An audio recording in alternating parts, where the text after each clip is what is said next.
వివాహాలే నశించాలి, విరాగాలే ఫలించాలి. ఆ సీతారాముడు తాడు బొంగరం లేనివాడు. పెళ్ళొద్దు పెటాకులొద్దు అంటూ వాగుతాడు.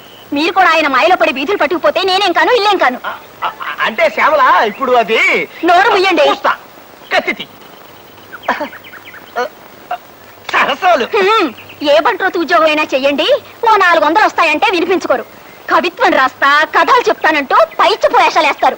ఇంటి ఆయనకి మనం 6 నెలల అద్దె బాకీ ఉన్నాం, గుర్తుందా? ఎందుకు గుర్తులేదే? ఆయన ఏమో తను సినిమా తీస్తానని, దానికి ఒక కథ కావాలని ఇప్పటికి నా చేత 1256 కథలు చెప్పించుకున్నాడు. కథ నచ్చితే అద్దె బాకీ మాఫీ చేస్తానంటాడు. ఆ దరిద్రుడికి ఒక కథ నచ్చి చావదు. వాడికి కథ నచ్చినప్పుడల్లా అద్దె పెంచా అంటాడు. ఆ అగ్గి పెట్టేంత కొంపకి ఓసారి నెలకి 1,00,000 దాకా అద్దె పెంచాడు తెలుసా?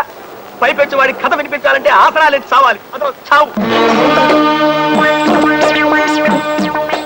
బావగారు, మీ పెళ్ళైన 15 ఏళ్లకి మా అక్కయ్యని చూసి వడదామని పొరపాటున భోపాల్ నుంచి ఇక్కడికి వచ్చాను. ఇలా మీ ఇంట్లో భోజనం చెయ్యాలంటే ఆసనం వెయ్యాలని నిజంగా నాకు తెలియదు బావగారు. ఆ భోపాల్ గ్యాస్ ప్రమాదంలో పోయినా బాగుండేది. ఈ బాబు తప్పేది. మాట్లాడబాక, మాట్లాడితే ఆసనం పవర్ బాబు. మీరేమైనా అనుకోండి, నా వల్ల కాదు బావగారు. ఈ ఆసనాలు వేయడం నా వల్ల కాదు. నేను పోతా, బాబాలు పోతా, నేను పోతా, బాబాలు పోతా. ఇప్పుడు ఎట్లాగెళ్తావయ్యా? ఇప్పుడు రైలు లేదు. లేకపోయినా సరే పట్టాలు వచ్చుకుని పరిగెడతా. నేను పోతా, బాబాలు పోతా. అదేమిటో తమ్ముడు, ఎక్కడికి? అక్కయ్యా, నా ఒంట్లో ఉన్న అవయవాలన్నింటినీ సాకలి మూట కట్టినట్టు కట్టిస్తున్నాడే బావా. ఈ ఆసనాలు వేయడం నా వల్ల కాదు. నేను పోతా, బాబాలు పోతా. అదేమిట్రా, ఓ 4 రోజులు ఉండేళ్ళు. 4 రోజులు ఉంటే 40 ఆసనాలు వేయిస్తాడే బావా. నా వల్ల కాదు. నేను పోతా, బాబాలు పోతా. 15 ఏళ్ళకి వచ్చారు మా తమ్ముడు. అతన్ని ఇలా బెదరగొట్టి పంపించేశారు. ఏం మనుషులో ఏం లోకమో. నా గొడవ వదిలేసి అట్ట ఈదులోకి వెళ్ళి సోత్త నిలబడు. మన ఇంట్లో ఖాళీ అని ఈ వాటాలోకి అద్దెకి తలక మార్చినట్టు వస్తారేమో. మరే ఈ వాటా ఖాళీ నెల కావస్తోంది. ఎంత నష్టపోతున్నామో. అదిగో ఆ ఎదురుగుండా ఉన్నాడుగా సీతారామారావు, అతనికి భయపడి ఎవ్వరూ మన ఇంట్లో దిగడం లేదు. చచ్చిపోతున్నాయి వెధవ గోలతో. రామరామ. కవే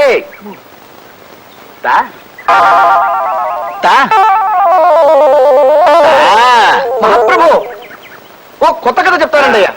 ప్రేమ కథ. ఓ అందమైన అబ్బాయికి, ఓ ఆకర్షణీయమైన అమ్మాయికి సంబంధించిన కథ. ఆసనమేత్త చెప్పు.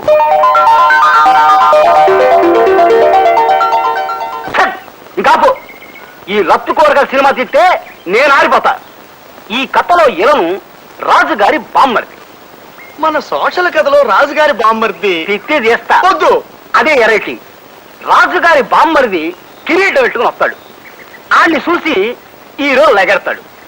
ఆడి వెనకాల రాజుగారి బామ్మర్ది పడతాడు. ముందు హీరో, వెనక ఈలను. ముందు హీరో, వెనక ఈలను.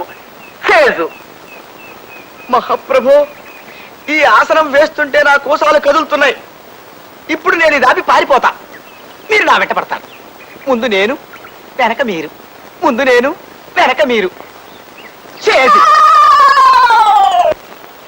సీతారామరావు గారు, సీతారామరావు గారు. ఎవరది? అలా పిలవకండి, ఆయన కోపం వస్తుంది. ఆయన పేరులోంచి సీతను ఎప్పుడో తీసేశారు. ప్రస్తుతం ఉత్తి రామారావు గారే. ఏం కావాలి? ఆయన ఒకసారి కలవాలండి. మీరు కొత్త బాధ్యతలా? అవునండి, సంఘంలో చేరదామని వచ్చాం. అది అందుకే మీకు బాస్ గురించి పూర్తిగా తెలిసినట్లేదు. ఆయనకి 9 లక్కీ నంబర్. ఏ పని చేసినా 9వ గంటకే చేస్తారు. మండల ఆఫీస్ లో సింహాచలం 9వ గంట కొట్టగానే ఆయన ఉపదేశ మందిరం తరపులు తెరుస్తారు. ఏమియా సింహాచలమయ్యా, ఎద్దు నాకు ఎదిగిపోనావు. సోంపేరి నాగా గంటలు కొట్టి నెలకి 50 రూపాయలు తేవడము తప్ప ఇంకో పని ఏమీ చెయ్యవేమయ్యా సింహాచలమయ్యా. ఏమియా, బయట పని దొరకపోతే ఇంటో వంటైనా చెయ్యవేమియా? ఏమి అబ్బాయ్యా, గిన్నెలంత తింటావో మాసం అంత తొంగుంటావో? ఆ సిద్ధి దీనికయ్యా నీకే. సీని కట్టుకుని వంట సీవియ్యా. ఏమియా, పౌసం లేని ముడివియ్యా. మూతికి మీసం లేదు, మనిషికి రోసం లేదు. ఏమి జన్మమయ్యా నీది? నా కర్మకాలి నిన్ను మనవాడేనయ్యా.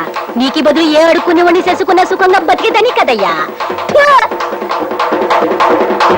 నాను ఎద్దునయ్యా, నీకి నాను వంట చెయ్యాలే. పెంచముఖము దానా బామర్దియా, నాను సీర కట్టుకోవాలయ్యా. దిక్కుమాలిన బెల్లమా, నాను పౌరుషం లేనునియా. సాక్షాత్తు శ్రీరామచంద్రుణ్ణి మాయలేడిని తెమ్మని పంపి ఇక్కట్లు పాలు చేసింది సీత. దేవతల నవ్వుల్లాగా రవ్వల్లాగా ఆ కళకళలు పరికించారా? ఆ బంగారు లేడి ఎంత ముచ్చటగా ఉందో. అవుంది.